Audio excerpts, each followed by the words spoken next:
오늘 본문은 최초의 대제사장과 제사장들의 위임식에 관한 말씀입니다. 사실 우리가 작년에 레위기 할 때에 제사장의 위임식에 대해서 한번 한 적이 있습니다. 그래서 오늘 말씀을 들을 때에 많이 도움이 될 줄로 압니다. 하나님께서는 모세에게 위임식에 필요한 것들을 준비하라고 지시하십니다. 제물로는 젊은 숫소 1마리하고 수양 2마리, 그다음 무교병과 기름 섞인 무교 과자와 기름 바른 무교 전병을 모두 고운 밀가루로 만들어서 한 광주리에다가 담아 오라고 명령하십니다.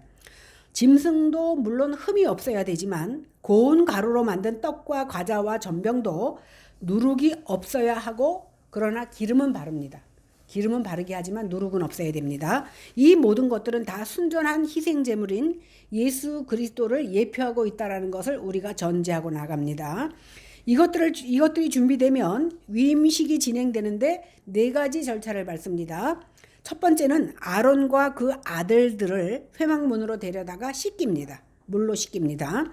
두 번째 절차는 의복을 가져다가, 우리가 지난주에 제사장의 의복 배웠잖아요. 그 의복들을 다 입힙니다. 관까지, 여기에 여호와께 성결, 그것까지 다 합니다. 그 다음에 의복이 입혀진 뒤에는요, 세 번째로 하는 게 뭐냐면 관유를 아론의 머리에 부어 바릅니다. 이렇게 대제사장에게 옷을 입히고 관유를 부은 후에야 그 아들들인 제사장들의 의복을 다 입힌 후에 기름을 바릅니다. 그리고 마지막 4번째 뭘 하냐 하면 제사장들에게 피를 뿌리고 바르는 의식을 합니다. 피도 뿌리고 바릅니다. 이것은요, 우리가 조금 있다가 상고할 속죄제, 그 다음에 번제, 화목제, 이러한 제사를 통해서도 피 뿌리는 그런 의식이 포함된다는 것을 참고하시기 바랍니다. 그런데 히브리서 기자는 뭐라고 얘기하냐면, 분명하게 우리의 위대한 대제사장이신 예수님께서는 아론과 비교할 수 없이 크신 분이다. 오늘 우리가 아론과 그의 아들들은, 여기서 우리가 아는 거면 아론은 대제사장이고 그의 아들들은 제사장이거든요. 그리고 제사장 가운데서 다시 대제사장이 뽑혀요. 대제사장이 죽고 나면은. 그런데 지금 뽑히는 아론보다 더 큰 이가 있으니 그것이 바로 예수 그리스도다라고 말하고 있습니다. 히브리서에서는. 그 전에 우리가 먼저 생각할 것은 뭐냐면, 아까 우리가 제물로 드리는 것 숫소, 그 다음에 염소 2마리, 수양 2마리라고 말씀드렸는데, 이 위임식에서 하나님께 속죄 제물로 드리는 그 숫송아지의 역할을 하는 것이 누구라고? 바로 예수 그리스도입니다. 예수 그리스도께서 그 제물이 되어 주신다는 사실을 우리는 알 수 있습니다. 우리가 예수님을 믿음으로 안수함으로써 우리의 속죄 제물이 되어 주셨고, 그래서 우리는 하나님 앞에 의로움을 얻게 됩니다. 그것을 가장 잘 표현한 것이 숫송아지의 고기와 가죽과 똥을 진 밖에서 불태워 버렸다라는 것을 히브리서는 증거하고 있습니다. 히브리서 13장 11절 12절에 보니까, 이는 죄를 위한 짐승의 피는 대제사장이 성소에 가지고 들어가고 그 육체는 영문 밖에서 불사람이니라. 그러므로 예수도 자기 피로써 백성을 거룩해 하려고 성문 밖에서 고난을 받으셨느니라, 이렇게 설명합니다. 그러니까 제사장 위임식에서 속죄 제물로 드려진 숫송아지가 바로 가리키는 것이 바로 예수 그리스도라는 것을 우리는 알 수 있습니다. 그러면 대제사장이 위임식을 거쳐야 대제사장의 역할을 감당할 수 있는 것처럼, 예수님도 아론 대제사장보다 더 크신 대제사장이라고 했으니까 위임식을 받으셨느냐는 겁니다. 성경에서 찾아보니까 주님의 위임식에는 2가지가 분명히 보여집니다. 첫 번째, 아까 제사장을 어떻게 한다 그랬죠? 회막문으로 데려가서 그들을 물로 씻긴다 그랬잖아요. 예수님께서도 먼저 물로 씻는 의식이 있는데, 이것이 무엇으로 나타나냐 하면 세례로 나타납니다. 예수님은 세례 요한에게 나와서 세례를 받습니다. 그러니까 요한은 예수님께서 세례 받으시는 것을 거절합니다. 왜 내가 감히 어떻게 주님을 세례할 수 있겠습니까? 그러나 그는 죄가 없으시지만 이것을 통해서 율법의 의로움을 성취할 수 있다라는 말씀을 하시면서 요한에게 세례를 받으십니다. 여기서 또 하나의 의미는 뭐냐 하면, 대제사장으로서 구별되기 위해서는 물로 씻음을 받는 의식을 바로 세례를 통해서 하셨다라는 겁니다. 그 다음에 이제 기름 부음인데, 예수님께서 세례를 받으실 때 성령 하나님께서 비둘기의 형상으로 예수님께 임하신 사건이 나타납니다. 성령이 비둘기같이 하늘에서 임해서 소리가 났다라고 합니다. 이것을 바로 성령을 보통 우리는 해석하기를 기름이라고 해석하잖아요. 그래서 기름 부음 받는 역사를 이렇게 나타내신 겁니다. 그런데 베드로서 2장 9절에 보니까 베드로 사도가 모든 신자들을 향해서 뭐라고 얘기하냐면 오직 너희는 택하신 족속이요 왕같은 제사장이다 그랬어요. 우리도 왕같은 제사장이다 그랬습니다. 그러면 신자들은 어떻게 위임을 받느냐는 겁니다. 그럼 신자들은 어떻게 위임 받나 볼까요? 제사장이니까 위임식을 해야 되잖아요. 예수님의 경우하고 똑같이 세례 받는 것이 제사장으로서 위임식을 행하는 겁니다.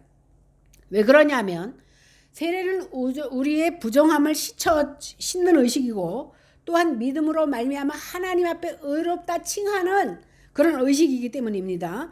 그래서 신자가 세례를 받기 위해서는 우리의 죄성과 죄로 말미암아 더럽혀진 그 정결 의식을 행해야 되는데 이것이 어떻게 일어납니까? 오늘 사도 바울은 디도서에서 중생과 씻음, 성령의 새롭게 하심으로 표현하고 있습니다. 성경은 중생을 물로 씻는 것에 비유합니다. 그리스도인의 중생은 바로 제사장으로 위임되는 첫 번째 의식인 물로 씻음 받는 의식이 세례로 나타난다는 것을 우리는 알 수 있습니다. 두 번째, 씻긴 다음에 의복을 입힌다 그랬잖아요. 의복을 입히는 절차가 신자에게는 어떻게 나타나냐 하면 바울 사도는 오늘 뭐라고 말하냐면 누구든지 그리스도와 합하여 세례를 받은 자는 그리스도로 옷 입었느니라 이렇게 말하고 있습니다. 그러니까 세례를 받는 것은 물로 씻기는 것과 동시에 의복을 입는 행위를 하는 것이라는 겁니다. 그러니까 신자는 성령을 받음으로 그리스도의 옷을 입게 되는 겁니다. 세례를 받음으로. 이렇게 우리는 제사장으로서의 신분을 획득하게 되는데 세 번째 절차가 뭐냐면 기름 붓는 의식입니다. 아까 예수님께서 세례를 받으실 때 하늘에서 성령이 비둘기같이 임하신다 그랬는데 오늘 우리도 마찬가지로 성령의 기름 부음을 받는 것이 바로 기름 부음을 받는 행위를 받는 것입니다. 오늘 고린도후서 1장 21절 22절에 보니까 사도 바울이 우리를 너희와 함께 그리스도 안에서 경고케 하시고 우리에게 기름을 부으신 이는 하나님이시니 저가 또한 우리에게 인치시고 보증으로 성령을 우리 마음에 주셨다. 성령이 우리 마음에 들어오신 것 자체가 기름 부음 받는 역사라는 사실입니다. 마지막 절차가 뭐냐 하면 피를 바르고 피를 뿌리는 일입니다. 아론과 그 아들들이 제물에게 안수함으로써 속죄함을 받았듯이 죄 용서함을 받기 위해서 우리는 어디에다 안수해야 되냐면 제물 대신에 예수님께 안수하는 거예요. 근데 어떻게 안수해요? 믿음으로 안수합니다. 믿음으로 안수할 때에 예수님께서는 나를 위해 죽으셨고 나는 그에게 의를 선물로 받습니다. 그래서 우리가 용서받은 죄인 칭의를 받는 겁니다. 이렇게 예수님께서 십자가에서 피 흘리시고 죽음으로써 우리에게는 그 피가 증거가 되는 겁니다. 그래서 예수님께서 우리가 마지막 때에 하나님 앞에 나아가 심판대에 섰을 때에 너희가 어떠한 행위를 했느냐를 보지 않고 우리 속에 보혈의 피가 있느냐 없느냐, 그러니까 보혈의 피로 말미암아 우리가 구속을 받았느냐 안 받았느냐 가지고 우리가 심판을 받는 겁니다. 이제 제사장에게 피를 뿌리고 바르는 의식이 이제 세 가지의 제사로 나타납니다. 첫 번째가 숫송아지를 드리는 속죄 제사입니다. 10절에서 14절 한번 보겠습니다. 시작. 너는 그 숫송아지를 회막 앞으로 끌어오고 아론과 그의 아들들은 그 머리에 안수할지며 너는 회막문 여호와 앞에서 그 송아지를 잡고 그 피를 내 손가락으로 제단 뿔들에 바르고 그 피 전체를 제단 밑에 쏟을지며 내장에 덮인 모든 기름과 간 위에 있는 꺼풀과 두 콩팥과 그 위에 기름을 가져다가 제단 위에 불사르고 그 숫소의 고기와 가죽과 똥을 짐 밖으로 불사르라. 이는 속죄제니라. 위임식의 속죄제에 관한 규례인데 하나님께서는 모세로 하여금 그 송아지를 회막문 앞에 끌고 와서 아론과 그 아들들과 함께 송아지에게 안수하고 그 다음에 잡으라고 하는데, 우리가 잘 알다시피 안수한다는 것은 내 죄를 이 소에게 전가시키는 행위입니다. 그러니까 내 죄가 이 소에게 들어가는 겁니다. 그 다음에 내장이 덮인 기름 전부와 간 위의 기름을 전부 단 위에 올라서 불살라서 하나님께 드립니다. 남은 고기와 가죽 그리고 똥은 진 밖으로 가지고 나가서 불사름으로써 이 속죄 제사가 마치게 됩니다. 이 수송아지를 드린 이 제사는 누구를 위한 거냐 하면 대제사장과 제사장을 위한 제사가 되는 겁니다. 왜 그러냐 하면 제사장이라 할지라도 대제사장이라 할지라도 직무를 수행하기 전에 반드시 내 죄를 하나님 앞에 회개해야 됩니다. 그래서 속죄제를 먼저 드리게 됩니다. 우리가 레위기서에서 배웠듯이 제사는 항상 이렇게 나갑니다. 먼저 속죄제, 번제, 그 다음에 화목제. 그러니까 내가 먼저 죄를 사하고 그 다음에 희생을 약속하고 그 다음에 하나님과 화목하는 화목제를 드리게 되는 겁니다. 그런데 이 속죄제에서 짐승은 모형이랍니다. 그 실체가 누구라고요? 예수 그리스도입니다. 앞으로 이 모형과 같이 예수님께서 실제로 오셔서 제물로 죽으실 것을 미리 보여주는 겁니다.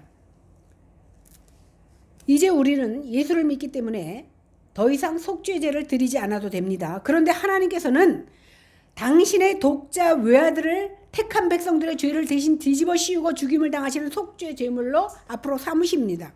그래서 예수 그리스도의 육체는 속죄 제물에 남은 고기처럼 어떻게 됩니까? 성문 밖에서 십자가에 달려서 결국은 다 없어진다라는 사실입니다. 이렇게 고난을 받습니다. 예수님께서는 우리의 대제사장이 되셔서 우리 대신 십자가를 지시고 속죄 제물이 되십니다. 이로써 우리가 구속함을 받게 되는 겁니다.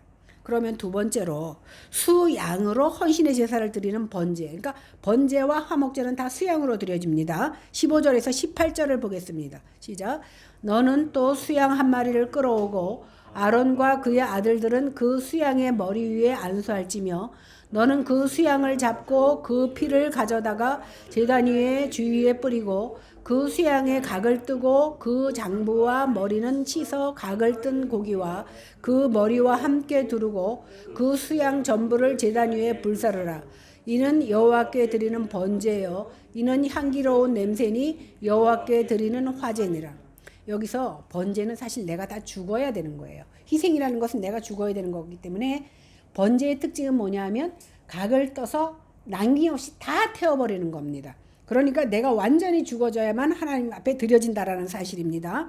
오늘 수양 한 마리를 취해서 아론과 그 아들들이 안수하고 그 수양을 잡아서 그 피를 취하여 단 사면에 뿌립니다. 근데 제사법에 보면 어떤 것은 단 사면에 뿌리고 어떤 것은 네 뿔에 바르고 이렇게 두 가지 종류가 나와. 어떨 땐 두 가지를 다 행하는데 오늘 보니까 제단에 뿌린다 이렇게 나옵니다. 일반적으로 제물의 피가 제단 위에 흘러 넘치게 되면 제단에 흘러 넘쳤으니까 굳이 뿌릴 필요가 없어서 이렇게 단 사면에 뿔이 있잖아요. 거기다만 바르게 되는 거예요. 결국은 똑같은 역할입니다. 앞서 숫송아지를 드리는 속죄제사에서는 그 피가 흘려서 단 위에 남은 것은 다 아내로 부으라고 했습니다. 그죠? 그러나 단 위에서 그 피가 흘러서 태워지지 않기 때문에 부으라고 했지만 단 위에 흘러 넘칠 때는 뿔에만 바른다는 겁니다. 번제로 드려진 이 제사는요, 하나님께 향기로운 향기가 된다 그랬습니다. 그러니까 우리가 냄새 맡을 때는 예를 들어서 수양을 태워서 그 냄새가 올라가는 것은 냄새가 뽀얗게 올라가고 고기 타는 냄새가 나겠죠. 그런데 그것이 하나님께는 향기로운 향기가 된다라는 겁니다. 그래서 번제는 하나님께서 흠양하시는 인간의 생각으로 하면 안 돼요. 향기로운 냄새예요. 번제는 홀랑 태워서 모두를 드리기 때문에 불로 태운다 그래서 화제라고도 말합니다. 19절에서 21절 보겠습니다. 시작. 너는 다른 수양을 택하고 아론과 그 아들들은 그 수양의 머리 위에 안수할지며 너는 그 수양을 잡고 그것의 피를 가져다가 아론의 오른쪽 귓뿌리와 그의 아들들의 오른쪽 귓뿌리에 바르고 그 오른손 엄지와 오른발 엄지에 바르고 그 피를 제단 주위에 뿌리고 그 제단 위에 피와 간유를 가져다가 아론과 그의 옷과 그의 아들들과 그의 아들들의 옷에 뿌리라. 그 그와 그의 옷과 그의 아들들과 그의 아들들의 옷이 거룩하니라. 우리가 레위기서에서 이거 똑같이 배웠던 거거든요. 위임식에 드려지는 이 두 번째 수양의 머리에 아론과 그 아들들이 안수합니다. 이번에는 수양을 잡고 그 피를 아론과 그 아들들의 오른쪽 귓뿌리, 오른쪽 엄지와 오른쪽 발 엄지에다 바릅니다.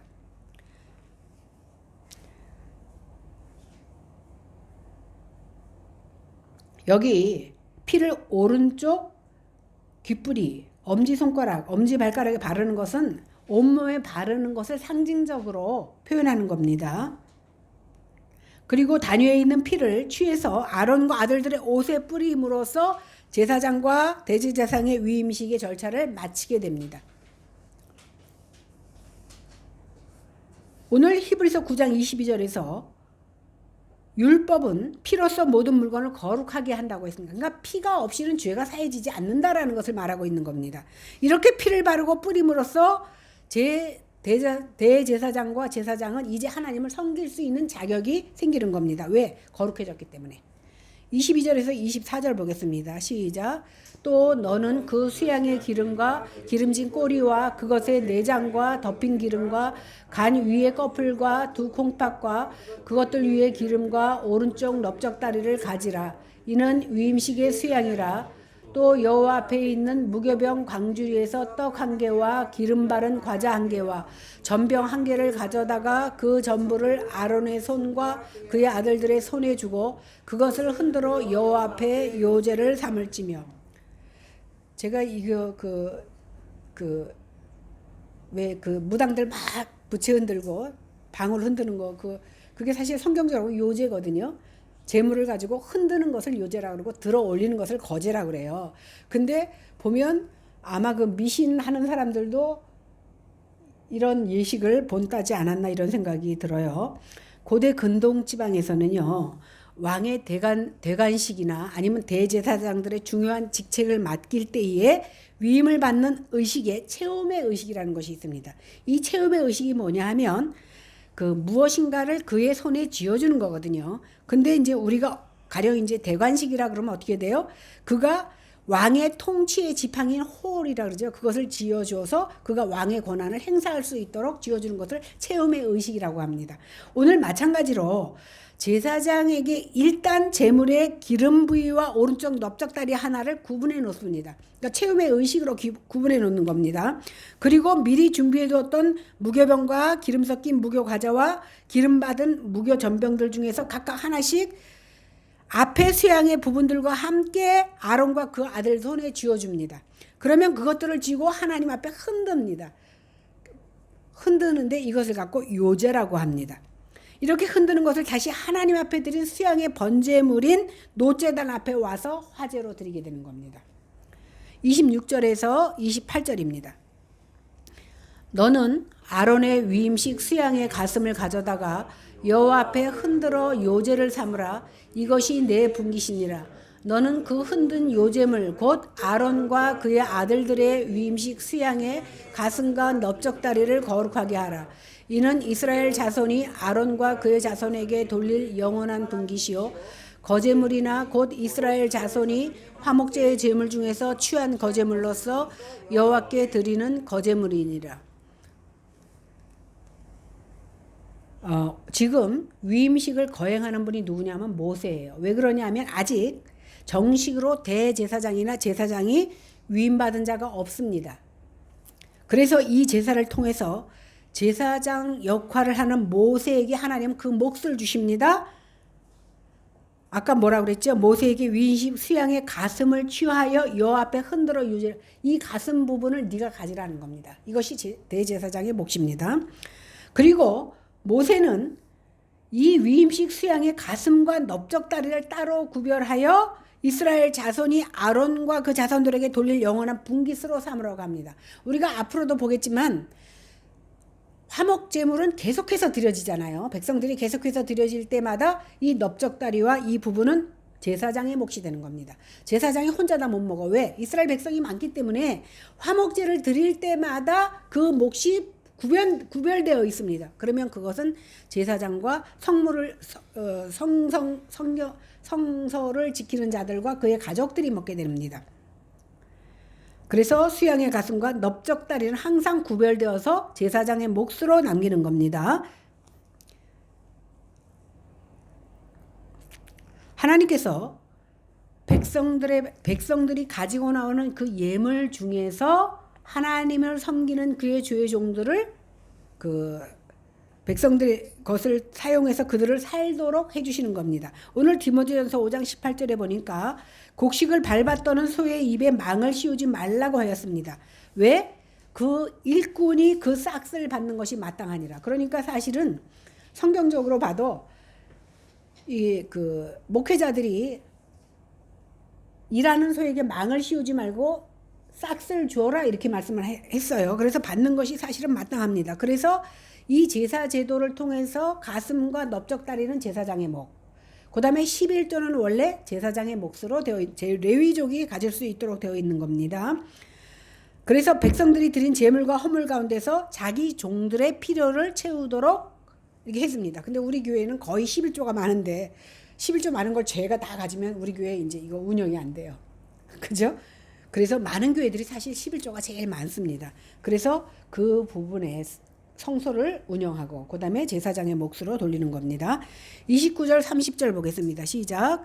아래의 성인은 후에 아론의 아들들에게 돌릴지니 그들이 그것을 입고 기름 부음으로 위임을 받을 것이며 그를 이어 제사장이 되는 아들이 회막에 들어가서 성소에서 섬길 때에 이래 동안 그것을 입을지니라. 제사장의 성위에 대한 규례인데요. 아론의 성인은요, 그 아론이 대제사장의 직무를 마치고 죽으면 그 아들이 물려받습니다. 그래서 그들이 그것을 입고 기름 부음으로 아론의 직무를 위임받게 됩니다. 그래서 민수기 20장 26절에 보면 아론이 죽을 때 그 옷은 벗겨지고 아론의 벗은 옷을 그 아들 엘르아셀이 입게 됩니다. 31절에서 34절입니다. 시작. 너는 위임식 수양을 가져다가 거룩한 곳에서 그 고기를 삶고 아론과 그의 아들들은 회막문에서 그 수양의 고기와 광주리에 있는 떡을 먹을지라. 그들은 속죄물 곧 그들을 위임하여 그들을 거룩하게 하는데 쓰는 것은 먹되 타인은 먹지 못할지니 그것이 거룩하기 때문이라. 위임식 고기나 떡이 아침까지 남아 있으면 그것을 불에 살을지니 이는 거룩한즉 먹지 못할지니라. 이제 위임식의 마지막 화목제를 드립니다. 여호와께서 모세에게 위임식 수양을 취하여 거룩한 곳에서 그 고기를 삶고 아론과 그 아들들이 회막문에서 그 수양의 고기와 강줄에 있는 떡을 먹으라고 합니다. 근데 여기서 틀린 건 뭐냐면요. 일반적인 화목제는 그 가슴과 넓적다리를 빼놓고는 다 어떻게 된다고? 그 제사 지낸 사람들과 또 이웃을 초청해서 같이 파티를 합니다. 쉽게 말하면. 그런데 오늘은 제사장을 세우는 거룩한 그 제사기 때문에 제사장들 외에는 일반인들이 먹을 수가 없습니다. 그래서 이 죄사함을 통해서 화목에 된 것의 잔치를 일반인들과 하지 못하고 제사장들만 하고 그 남은 음식은 어떻게 한다고? 불에 아침까지 남아있으면 그것을 불에 사릅니다. 근데 우리가 일반 화목제도 똑같아요. 일반인들과 다 불러서 먹고 남은 것은 그것도 불에 사요. 역시 남은 것을 두지는 않습니다.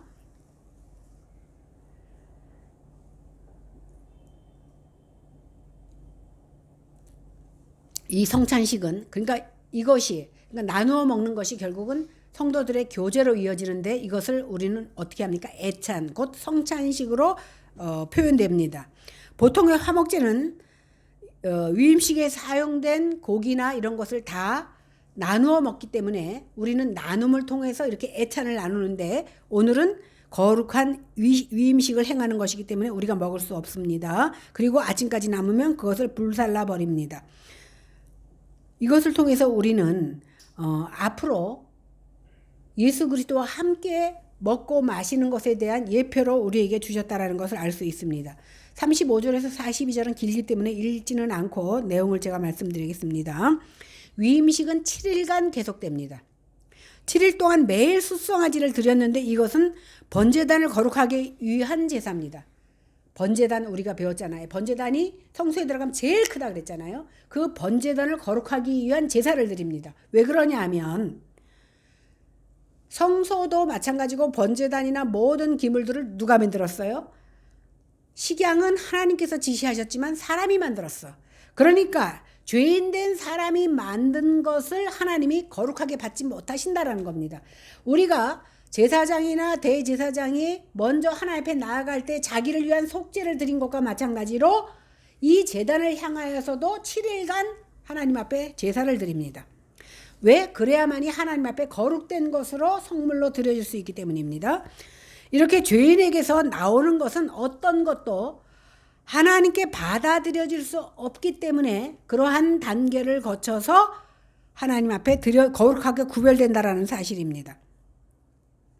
그래서 이때에 7일간 상번제로 드려집니다. 상번제가 뭐라 그랬죠? 아침과 저녁에 예배를 그러니까 아침과 저녁에 드려지는 것인데 숫송아지를 한 마리씩 잡아서 드려지는 겁니다. 매일 1년 된 어린 양 2마리를 아침과 저녁에 일주일 동안 드려집니다. 이 상번제는 하나님께 대한 헌신을 상징하고 곡식과 기름과 포도주의 소제와 전제를 함께 드렸습니다. 그러니까 마른 가루도 함께 드렸다라는 것을 알 수 있습니다. 이렇게 해서 하나님은 자기 백성들을 만나시고 그들에게 말씀하신다고 이제 약속하시게 되는 겁니다. 이것이 계속해서 이어집니다. 이스라엘 백성들에게. 그래서 그들은 상번제를 계속 드립니다. 오늘날 우리는 예수님께서 영원히 한 번의 상번제로 드려졌기 때문에 더 이상 상번제를 드리진 않습니다. 그러나 상번제를 통해서 우리가 배워야 할 점은 반드시 있습니다. 뭡니까? 아침과 저녁에 드려지는 상번제를 통하여서 우리도 아침과 저녁뿐만이 아니라 매일매일 날마다 시마다 하나님 앞에 나와야 한다라는 것을 암시해 주고 있는 겁니다. 그러니까 우리는 매일 아침과 저녁으로 소를 잡아서 드리지는 못하지만 우리의 마음이 늘 하나님께 나아가야 된다라는 것을 오늘 보여주고 있는 겁니다. 십자가는 우리가 하나님께 아침과 저녁 때 나아가게 만드는 유일한 제단이 되어줍니다. 거기서 우리는 향기로운 냄새로 하나님께 우리 자신을 산 제물로 드릴 수 있는 겁니다. 과거에는 우리가 숫송아지를 잡아서 드렸지만 이제는 내가 산 제물이 되어서 내가 영원히 죽어지는 제사를 하나님 앞에 드려야 될 줄로 믿습니다. 43절에서 46절입니다. 시작. 내가 거기서 이스라엘 자손을 만나리니 내 영광으로 말미암아 회막이 거룩하게 될지라. 내가 그 회막과 제단을 거룩하게 하며 아론과 그의 아들들도 거룩하게 하여 내게 제사장 직분을 행하게 하며 내가 이스라엘 자손 중에 거하여 그들의 하나님이 되리니 그들은 내가 그들의 하나님 여호와로서 그들 중에 거하려고 그들을 애굽 땅에서 인도하여 낸 줄을 알지라. 나는 그들의 하나님 여호와니라. 하나님은 그들의 하나님이 이스라엘 백성의 하나님이 되기 위해서 지상에 거하실 처소로 성막을 지으라고 하십니다. 거기서 하나님은 성막에서 자기 백성을 만나시겠다는 겁니다. 그러기 위해서 거룩하게 구별된 장소, 거룩하게 구별된 기구, 성별된 사람이 필요했습니다. 그래서 하나님께서는 거룩하게 구별된 장소로 성소를 만들게 하시고 그 기구들을 만들게 하시고 성별된 사람들을 구별되게 만들어주셨던 겁니다. 하나님께서 이스라엘 백성을 애굽에서 구원하여 내신 이유와 목적이 무엇이냐 하면 그들이 내 백성이 되게 하시려고 애굽에서 구해내신 겁니다. 애굽은 우리가 보통 알기를 이 세상을 의미합니다. 이 세상 가운데서 자기 백성을 거룩하게 하시고 구별해 뽑은 자들이 바로 우리입니다. 마찬가지로 세상된 애굽에서 하나님의 택하신 백성인 이스라엘 백성들을 구해내시는 이유가 뭐냐 하면 그들과 만나기 위해서. 물론 세상 가운데서 그들을 만납니다. 그러나 성별된 교회를 만들어주시고 이 교회 안에서 우리 무리와 함께 하나님과 만나게 된 겁니다. 이것이 하나님의 언약의 가장 중요한 내용이고 이 언약을 시행하기 위해서 하나님은 이스라엘 백성을 애굽 땅에서 구해내신 겁니다. 마찬가지로 애국과 같은 이 험한 세상 가운데서 우리를 구별하여 이것에 뽑아주시고 우리로 하늘나라 백성 삼아주셨다라는 사실입니다. 구원의 완성은요, 우리가 하나님의 백성이 되고 하나님께서 우리 하나님이 되어주시는, 우리 아버지가 되어주시는 것이 구원의 완성입니다. 나는 하나님이라고, 하나님을 내 아버지라고 부르지만 하나님께서 네가 누군데 하면 우리는 꽝인 거예요.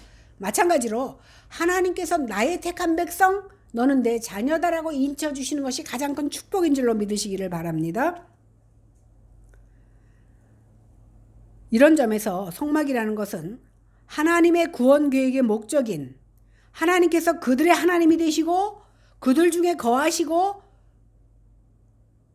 말씀하시는 하나의 조건이 되는 것입니다.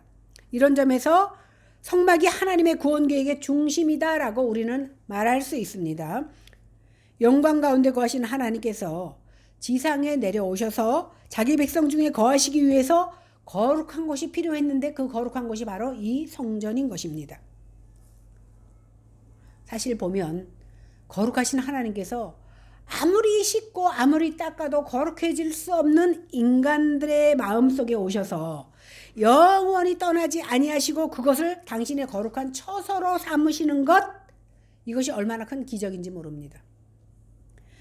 우리는 우리의 성막이 되신 그리스도, 성막의 휘장이 되시고 제물이 되시고 우리의 대제사장이신 그리스도로 말미암아 거룩하게 되었다라는 사실입니다.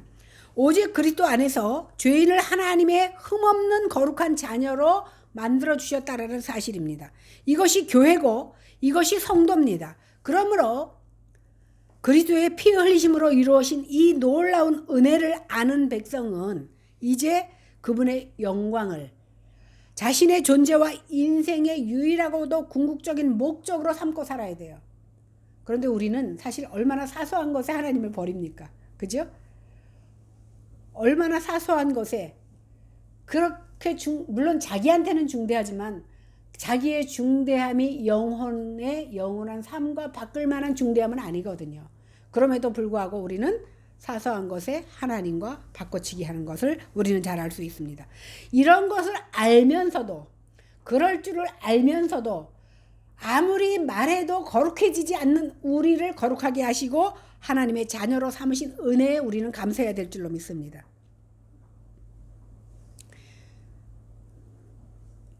우리는 순간순간 하나님의 영광을 위해서, 나를 위해서 피 흘려주신 예수 그리스도의 영광을 위해서 살아가는 저희들이 되어야 마땅할 줄로 믿습니다. 이것이 바로 우리를 부르신 부르심의 이유입니다. 오늘 성령 하나님께서 우리에게 은혜 주셔서 우리가 우리의 영원한 대제사장 되신 예수 그리스도 하나님 앞에 참된 제사를 드리되 우리는 제물은 없지만 내가 산 제물이 되어서 주님 앞에 헌신과 희생을 각오하는 귀한 시간이 되어지기를 예수 그리스도의 이름으로 간절히 축원합니다. 기도하겠습니다. 하나님, 부족하고 연약한 저희들이 세상 이기고 나와 이렇게 예배하니 주님 기쁘게 받으신 줄로 믿습니다. 이렇게 말은 하고 기도는 하고 있지만 우리 역시 아무리 달구어지고 하나님 앞에 말씀으로 기도로 달라진다 할지라도 거룩해질 수 없는 죄인에 불과합니다. 그럼에도 불구하고 그 죄를 묻지 아니하시고 우리 하나님께서 깨끗다 하여 주시며 거룩다 하여 주신 은혜 진심으로 감사드리며 이한 시간에도 아버지 하나님 앞에 승리하였사오니 세상 가운데 나가서도 주님을 위하여 살아가는 저희들이 다 되어질 수 있도록 하나님이 역사하여 주시옵소서. 감사드리며 예수님 이름으로 기도했습니다. 아멘.